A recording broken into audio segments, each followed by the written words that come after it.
A'udzubillahi minasyaitonir rajim. Bismillahirrahmanirrahim.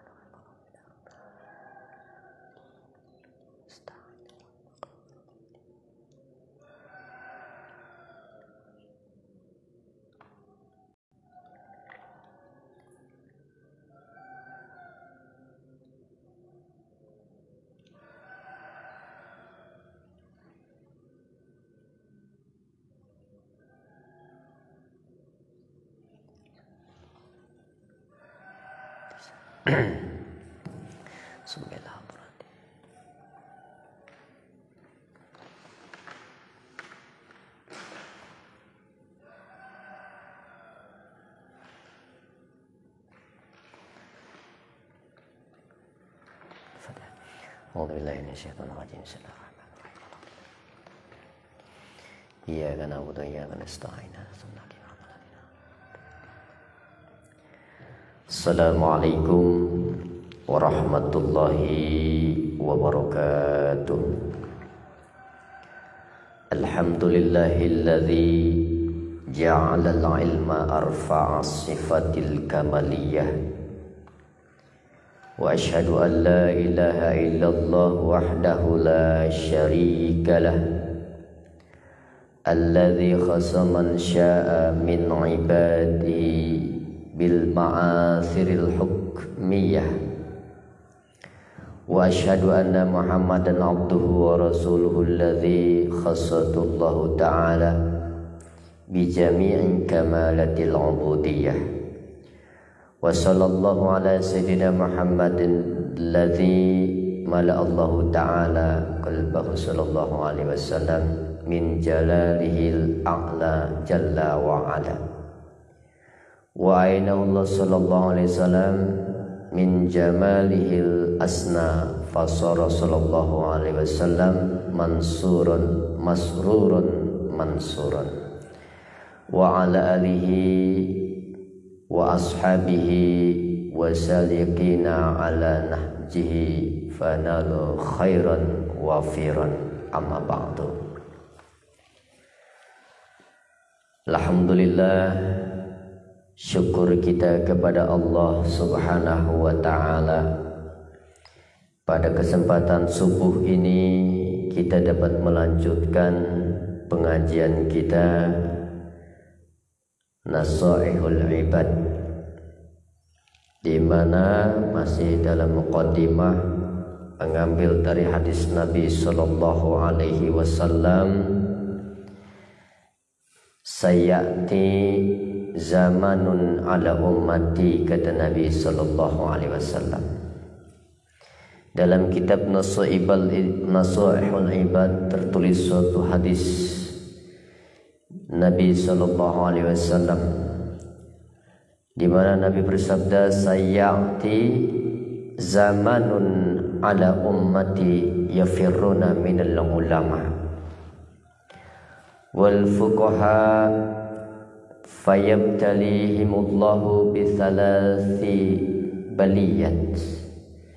Kata Nabi sallallahu alaihi wasallam, sayati zamanun, akan datang suatu zaman nanti, akan datang suatu masa, akan datang suatu saat nanti pada umatku, ala ummati, kepada umatku, kata Nabi sallallahu alaihi wasallam, di mana mereka pada saat itu yafirruna minal ulama, mereka akan lari dari para ulama, wal fuqaha, dan lari daripada orang-orang ahli fikih, orang-orang fuqaha ahli hikmah.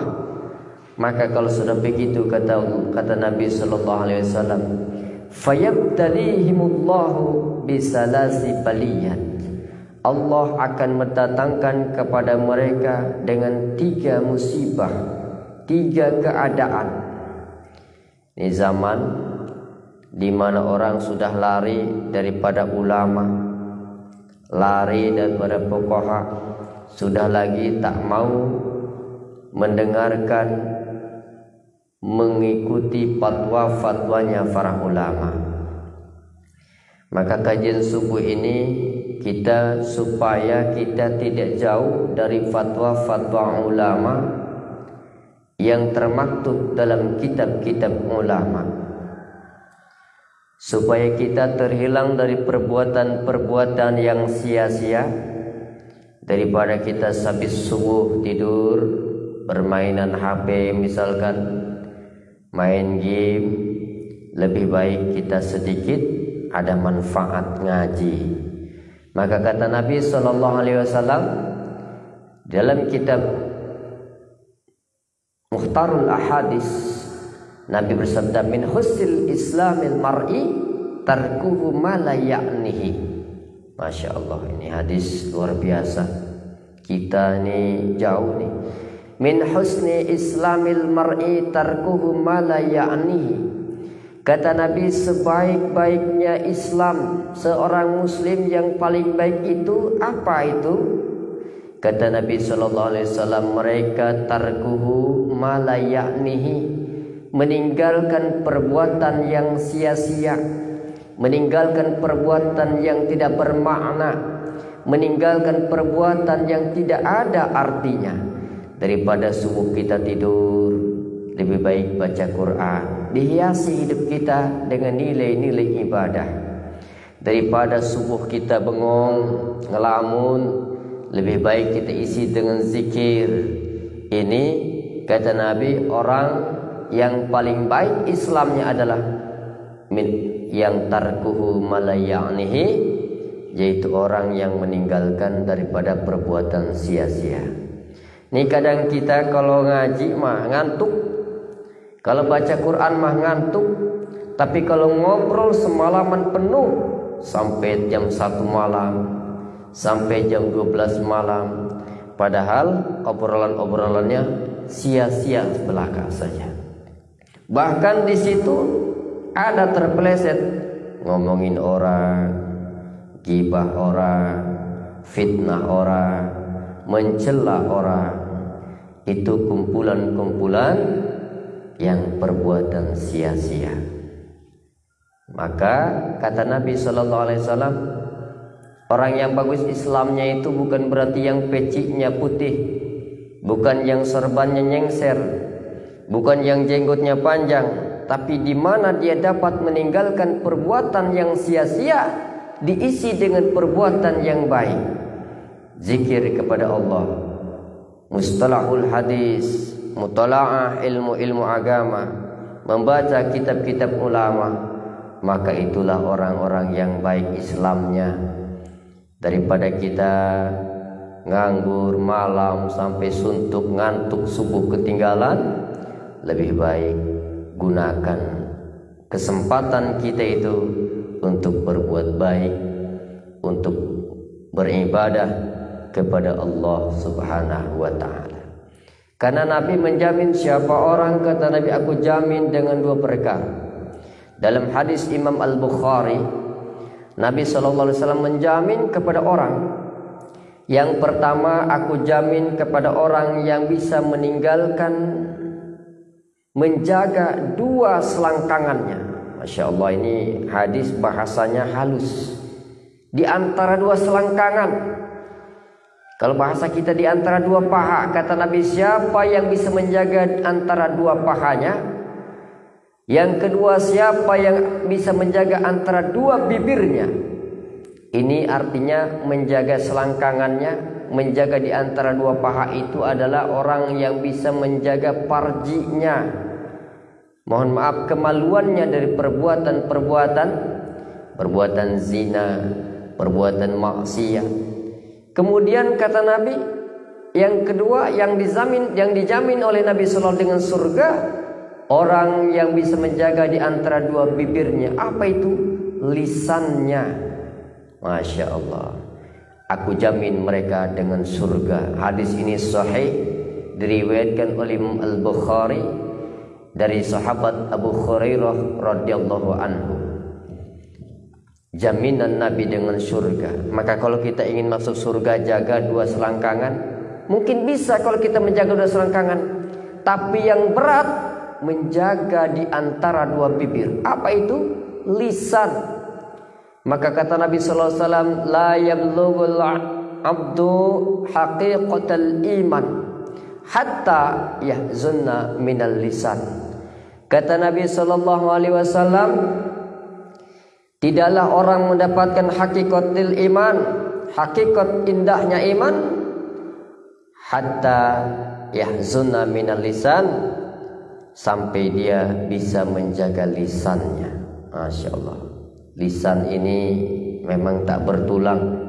Kadang kita ada ujub, takabur, sum'ah, merasa kita benar, merasa kita paling baik, melecehkan orang. Itulah memang jebakan-jebakan syaitan, jebakan-jebakan setan agar kita terjerumus ke dalam nerakanya Allah Subhanahu wa ta'ala.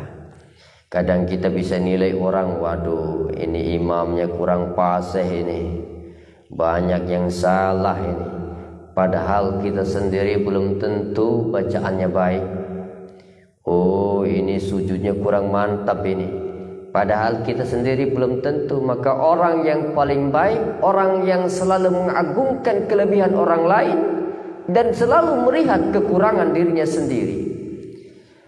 Kalau kita melihat orang itu baiknya saja, bagusnya saja, maka kita akan tertarik untuk mencontohnya, akan tertarik untuk mengikutinya. Tapi kalau kita melihat orang itu kekurangannya saja, maka timbul dalam hati kita sum'ah, sombong, takabur, merasa diri kita paling benar. Ini tipu daya daripada syaitan. Hati-hati, maka kitab ini memang kitab menjaga hati.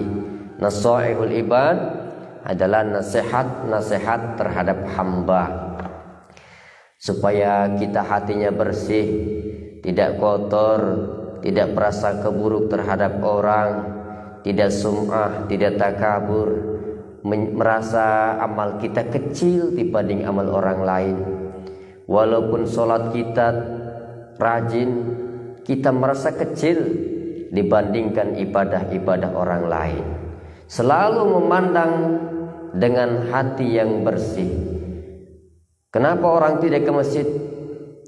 Husnuzon saja mungkin sholatnya di rumah. Kenapa orang tidak puasa? Mungkin dia lagi keadaan sakit. Nah ini nasoihul ibad. Beda dengan kita fikih.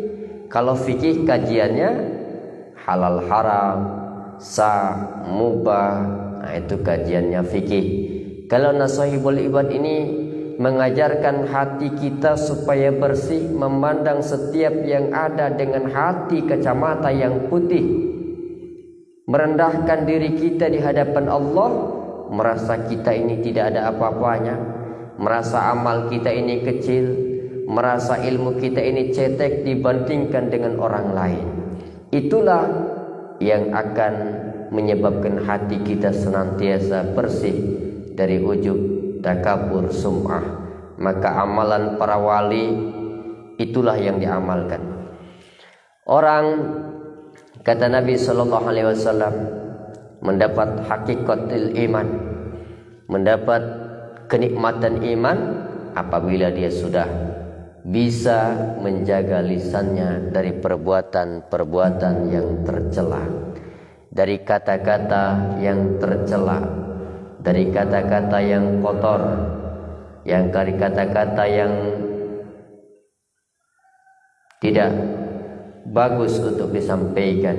Maka kata-kata ahli hikmah itu mutiara, indah didengar, enak diikuti. Itulah kata mutiara. Maka dalam ayat-ayat kitab ini termaktub satu hadis Nabi sallallahu alaihi wasallam, suatu saat nanti akan datang ala ummati yafiruna minal ulama wal fuqaha fayabtalihimullahu bisalasi baliyat. Kata Nabi, akan datang suatu zaman di mana umat lari daripada ulama, lari dari ajarannya, dinasihatin jauh dia malah mencela, buat apa itu ceramah-ceramah, buat apa itu pengajian, buat apa itu, lebih baik di Google enak.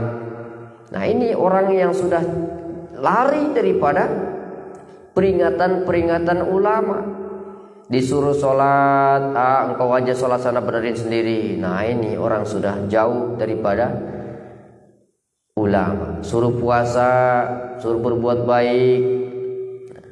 Ini kembali di zaman orang yang jauh daripada ulama, lari daripada ulama, tidak lagi mendengarkan nasihatnya para fuqaha.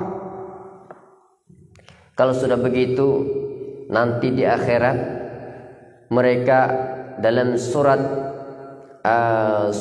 Al-Mulk, dalam surat Al-Mulk itu dikatakan walilladzina kafaru.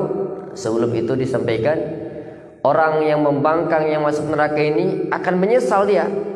Walau kunna nasma'u nakilu ma kunna fi ashabis sa'ir. Walau kunna, andai kata kami dahulu nasma'u, mau mendengarkan perkataan ulama, mendengarkan kata ustaz. Lau kunna nasma'u au naqilu, dan kami berpikir apa yang disampaikan ustaz itu, apa yang disampaikan para ulama, kami memikirkannya tentang kebesaran Allah, tentang akhirat, tentang ibadah. Kamu mau berpikir nasma'u naqilu ma kunna fi ashabis sa'ir, tentu kami tidak akan masuk neraka sa'ir. Sa'ir itu adalah menyala-nyala, neraka yang menyala-nyala bagi orang yang membangkang terhadap perintah Allah, terhadap ajaran Allah, terhadap para ulama, terhadap para nabi, maka mereka akan menyesal. Dari awal surat ini dikatakan walilladzina kafaru bi rabbihim, walilladzina kafaru bi rabbihim jahannam. Allah berfirman dalam surat Al-Mulk, walilladzina kafaru, dan orang-orang yang kafir Rabbihim, terhadap Tuhan Allah, terhadap Tuhannya Allah Subhanahu wa taala, jahannam, maka mereka akan masuk ke dalam jahannam. Wa bi'sal masir, wa bi'sal masir itu adalah harfiah, terjemahannya tempat seburuk-buruk tempat. Tidak ada tempat yang paling buruk kecuali jahannam. Wa bi'sal masir idza ulqiya fiha, ketika mereka dilemparkan ke dalam neraka, ulqiya fiha salahum khazanatuha, mereka akan ditanya oleh malaikat-malaikat penjaga neraka.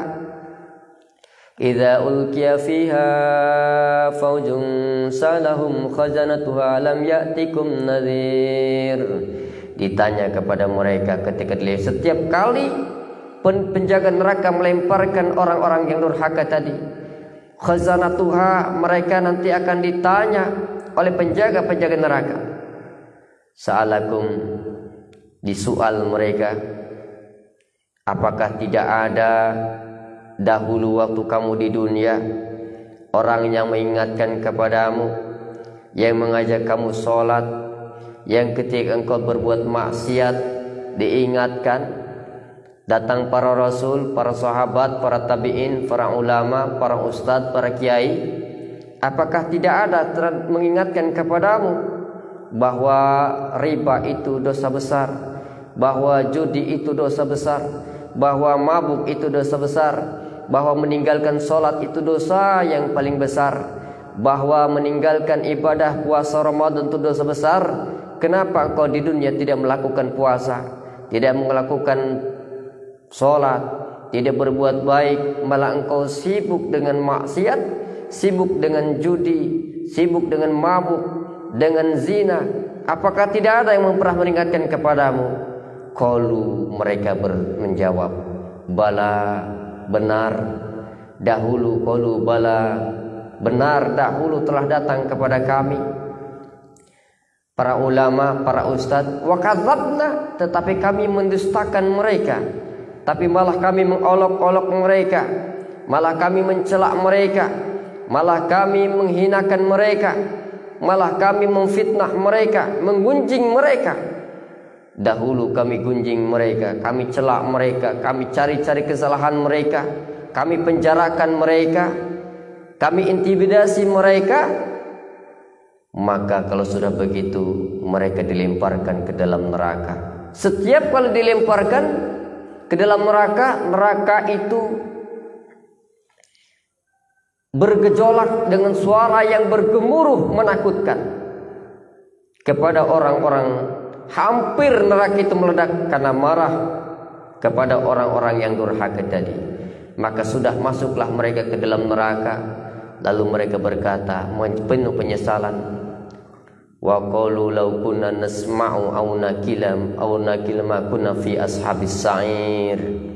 Andai kata dulu kami mau mendengarkan para ulama, mendengarkan kajian-kajian, mendengarkan kitab-kitab Allah, mendengarkan ceramah-ceramah agama, mau berfikir au naqilu, setelah kami dengar memikirkannya, ma kunna fi ashabis sa'ir, tentu kami tidak akan datang ke dalam neraka sa'ir. Jadi bagi orang yang di dunianya dia tidak mau mendengarkan seruan agama, tidak mendengarkan fatwa ulama, tidak mendengarkan kajian-kajian agama, mendustakannya, malah membencinya, sudah disiapkan oleh Allah Subhanahu wa taala, yaitu sebuah neraka yang menyala-nyala karena marahnya. Neraka namanya neraka sa'ir. Disebut sa'ir karena dia menggelegak, menyala-nyala sampai gemuruh. Gemuruhnya, merintihannya sampai mengerikan, sampai saja hampir menggelegak suaranya karena marah. Kenapa marah? Nah, ibarat kita kepada anak kita itu kita ajarkan, ayo kita sholat misalkan, atau anak itu suruh yang ringan saja, suruh kita anak itu ke warung, suruh beli sabun misalkan. Kemudian anak itu membangkang, tidak mau mendengar orang tua tadi. Akhirnya bagaimana? Orang tua marah, menggelegak, teriak dia. Itulah neraka sa'ir. Kenapa? Karena di dunia sudah diajarkan, diajak. Beda dengan orang-orang kafir Quraisy. Kalau ini orang yang mendengarkan, orang yang hidup bersama ulama, berhidup bersama ustaz, tapi tidak mau mengikuti perintah ulama, jauh dari ulama, jauh dari agama, mendustakan ulama, membenci ulama, membenci ustaz, memenjarakan ulama, maka neraka sa'ir ini sangat marah. Hampir-hampir kata Allah dalam Al-Quran, idza ulqiya fiha salab khazanatu alam ya'tikum nadhir. Kemudian mereka dimasukkan ke dalam neraka. Setiap kali neraka itu dimasukkan, takadu tamayyazu minal ghaid. Takadu, maka setiap kali orang itu datang, tamayyazu, neraka itu marah, menggelegak, minal ghaid. Marahnya itu karena saking marah terhadap orang yang berdosa. Takadu tamayyazu, takadu hampir saja, tamayyazu meledak, hampir saja neraka itu meledak. Takadu tamayyazu minal ghaid, karena saking marahnya terhadap orang-orang yang membangkang terhadap ajaran agamanya Allah Subhanahu wa taala. Maka hadis tadi mengatakan orang yang lari dari para ulama, lari dari nasihat para fuqaha, tidak lagi dalam hidupnya mengikuti ajaran agama, maka sudah disiapkan di dalam akhirat nanti neraka yang bernama neraka sa'ir. Disebut sa'ir yaitu api yang menyala-nyala, api yang menggelegak, api yang bergemuruh, yang suaranya sangat menyentuh, menakutkan bagi siapa saja yang mendengar. Kemudian kata Nabi SAW, kalau sudah dia meninggalkan petuah ulama, meninggalkan jauh dari ulama, apa itu tadi? Kata Nabi SAW, fayabtalihimullahu bisalasi baliyat, mereka akan mendapat ditimpakan dengan 3 baliyat. Yang pertama, aulaha yarfa'ullahul barakat min kasbihim, Allah akan mengangkat keberkahan daripada kasabnya, daripada pekerjaannya, daripada hartanya, daripada setiap pekerjaannya, setiap kehidupannya, diangkat keberkahannya oleh Allah Subhanahu wa taala. Memang kelihatannya kaya, Kelihatannya ada, tapi tidak berkah. Hidupnya dipenuhi dengan kegelisahan. Hidupnya tidak tenang. Itu namanya berarti kasab kita, ikhtiar kita, usaha kita tidak diberkahi oleh Allah Subhanahu wa taala. Kerja pagi, siang, malam, pulang malam, pergi subuh, pulang malam, pulang maghrib, tapi tidak merasa ketenangan dalam hidupnya. Kenapa? Kenapa itu? Kata Nabi sallallahu alaihi wasallam, yarfa'ullahal barakah, diangkat keberkahan oleh Allah Subhanahu wa taala. Yang dipikirkan cuma dunia saja. Bagaimana orang yang dicabut berkahnya?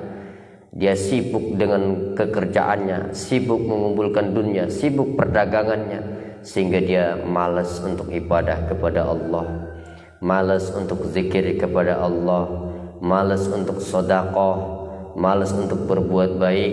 Ini yang disebut yarfa'ullahul barakah min kasbihim. Orang yang dicabut berkah dari para usahanya oleh Allah Subhanahu wa taala. Serba ketakutan, tidak tenang, iri terhadap yang lain, menyalahkan orang lain. Oh ini sakit, oh ini gara-gara ini nih. Padahal penyakit itu datangnya dari Allah. Ketika dagangannya tidak laku, gara-gara ini nih. Jadi hidupnya hanya mencari kambing hitam, tidak dengan hakikat iman. Kalau dengan iman segala sesuatu sudah Allah tentukan. Sakitnya, hidupnya, matinya, uangnya, rizkinya sudah diatur oleh Allah Subhanahu wa taala, sehingga lisannya dijaga. Tidak sedikit-sedikit menyalahkan orang lain, tidak sedikit-sedikit mencari kambing hitam, karena dia yakin segala sesuatu datangnya dari Allah Subhanahu wa taala. Apa manusia ini? Manusia hanyalah la haula wala quwwata illa billah. Tidak punya daya dan upaya. Tidak punya daya dan upaya. Anta turid wa ana urid, wallahu fa'alul lima yurid. Engkau punya kemauan, engkau punya cita-cita, kita semua punya kemauan, tapi yang akan akhirnya menentukan wallahu fa'alul lima yurid, maka ketentuan Allah yang akan berlaku. Semua sudah diatur oleh Allah Subhanahu wa taala. Maka bersih, tenang hati kita. Kalau sudah memasrahkan semua urusan hanya kepada Allah. Kasab itu ikhtiar, usaha itu ikhtiar. Yang menentukan hanyalah Allah Subhanahu wa taala. Tak boleh kita menyalahkan orang lain. Maka hidup itu jangan berkompetisi, tapi bagaimana berkolaborasi. Jangan kita bersaing, tapi bagaimana kita bekerja sama, saling mengingatkan, saling mengajak, saling membantu, saling menenangkan, saling menegur ketika salah. Insya Allah hidup kita akan tenang. Tapi kalau hidup kita bersaing, maka yang ada dalam hati kita ketakutan, takut tersaingi, takut dagangannya tidak laku, takut dan takut jabatannya tergeser dan lain sebagainya. Kalau sudah menyerahkan diri kepada Allah, rasa takut tadi insya Allah akan hilang. Kenapa? Karena manusia ibaratkan wayang, ada dalang, sudah diatur hidupnya oleh Allah Subhanahu wa taala. Yang kedua kata Nabi, yang kedua ini wasaniyatuhu wasaniyah yusallitullahu ta'ala alaihim sultanan zalim. Akan diberikan kepadanya pemimpin-pemimpin yang zalim. Pemimpin-pemimpin yang zalim ini yang zalim terhadap rakyatnya, yang zalim terhadap masyarakatnya, tetapi dia memperjuangkan golongannya, memperkaya diri sendirinya. Ini pemimpin yang zalim.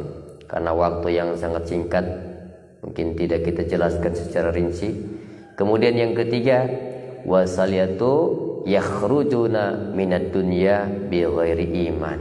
Masya Allah, ini Yang terakhir, kata Nabi, orang yang lari daripada ulama, yang lari dari nasihat para hukama, yakhrujuna minad dunya bighairi iman. Mereka akan keluar dari dunia ini tanpa membawa iman. Nauzubillah summa nauzubillah. Kerugian yang paling rugi, kesengsaraan yang paling sengsara, yakhruju minad dunya bighairi iman. Keluar dari dunia tanpa iman. Kalau keluar dari dunia ini menghadap kepada Allah Subhanahu wa taala bighairi iman, tanpa iman, maka siap-siap dengan siksa kubur. Siap-siap dia di alam barzahnya disiksa, dihimpit oleh bumi. Siap-siap di padang mahsyarnya dia sengsara. Siap-siap dia masuk ke dalam nerakanya Allah Subhanahu wa taala. Kenapa kata Nabi sallallahu alaihi wasallam, syaratnya masuk surga Allah adalah dengan iman, walaupun sedikit. Kata Nabi para sahabat, ada orang perzina, tukang judi, tukang mabuk akan masuk surga dia apabila di dalam hatinya ada iman. Kata Nabi, kata di sahabat para sahabat, bagaimana ya Rasul masuk surga? Masuk surga kata Nabi sallallahu alaihi wasallam orang yang beriman. Orang yang beriman iya, walaupun imannya dia hanya sebiji zarah, biasa masuk surga. Sahabat bertanya, bagaimana kalau mereka di dunia berjudi ya Rasul? Bagaimana kalau mereka di dunia ini pembunuh, tukang zina, tukang mabuk? Ya, akan masuk surga apabila di dalam hatinya dia ada iman. Apabila dia keluar dari dunia ini membawa iman, tapi dia akan masuk neraka dulu, digojok dalam neraka dulu, setelah itu akan masuk surga. Kenapa? Karena iman. Tapi kalau yakhruju minad dunya bighairi iman, masuk keluar dari dunia ini tanpa iman, maka jelas abadan abada di dalam nerakanya Allah Subhanahu wa taala. Mungkin ini saja yang dapat kita sampaikan pada pertemuan subuh ini. Ya, jadi yang pertama, orang yang masuk neraka Allah yaitu orang yang lari dari para ulama. Artinya lari para ulama ini lari dari kitab-kitab Allah, dari agamanya Allah, dari berbuat baik dari Allah. Maka yang pertama, yarfa'ullahal barakata min kasbihim, akan dihilangkan dicabut oleh Allah dari keberkahan usahanya. Yang kedua, akan didatangkan kepada orang tersebut pemimpin-pemimpin yang zalim. Yang ketiga, orang yang lari dari ulama, yang lari dari para fuqaha, yang lari dari agama Allah Subhanahu wa taala, yakhruju minad dunya bighairi iman, keluar dari dunia ini tanpa membawa iman. Nauzubillah summa nauzubillah min dzalik. Maka jaga iman kita, pelihara dengan apa? Dengan banyak beribadah kepada Allah Subhanahu wa taala. Mudah-mudahan kita senantiasa menjadi orang-orang yang beriman, yang bertakwa kepada Allah Subhanahu wa taala. Yang ngaji ini sekarang bukan berarti orang yang hebat imannya, bukan. Tapi bagaimana ini usaha untuk memperbarui iman. Ngaji satu saat duduk itu usaha kita untuk menjadi orang yang beriman, untuk menjadi orang yang bertakwa kepada Allah Subhanahu wa taala. Mohon maaf atas segala kekurangan. Apabila yang benar datangnya dari Allah, yang salah datangnya dari al-fakir pribadi. Usikum wa nafsi bitaqullah, wallahu a'lam bissawab. Wassalamualaikum warahmatullahi wabarakatuh.